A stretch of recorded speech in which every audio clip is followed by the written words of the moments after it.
The Gornergrat Trail near Zermatt in Switzerland was simply amazing. And yes, we're overlooking the iconic Matterhorn in the distance. It was a beautiful hike filled with amazing mountain views, serene lakes, and glaciers that will melt your heart. But it was also a strenuous hike. I'm not the most athletic person in the world, and the thin air 8,000 feet above sea level wasn't helpful. So, suffice to say, it was not all rainbows and sunshine, although we did see rainbows and sunshine at some point in the hike. But even though we suffered, I very much enjoyed the experience. I look back at the hike, and somewhere in the depths of my mind, I find myself scheming for another trip that will push the limits of my body and mind. Why do we do this? Why do we climb mountains? Why do we write books? Why do we defend our dissertations?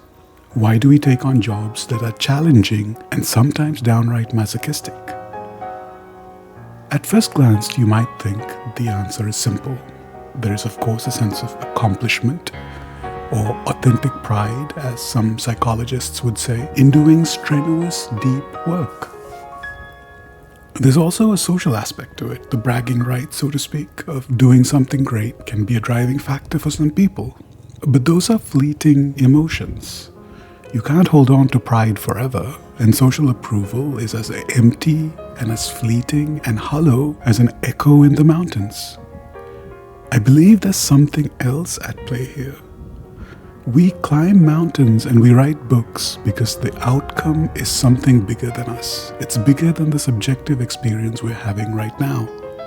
One day, when you look back at your career or the business that you built over decades, you'll see that they are much more than the day-to-day drudgery of the work that you had to endure. The PhD that you defended is undoubtedly more than the arguments that you had with your opponents and proponents. One of my mentors used to say that we overestimate the things that we can do in a day, but we underestimate the things that we can do in a decade. These are cumulative efforts carried out by multiple versions of yourself across time and space.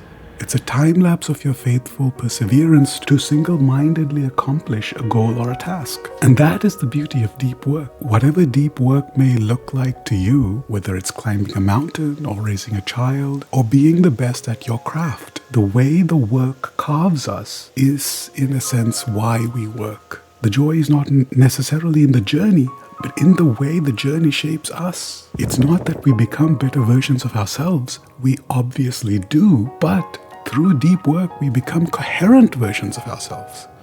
We persist through time and space, and through living the hard life, we become something larger than life. That's it. That's all I wanted to say. And that's the end of the video. If you've watched this far, you might be curious about the book that I was talking about. If you'd like to support me and read a cozy science fiction book that might take you into another dimension, consider reading my book, Transdimensional Tea.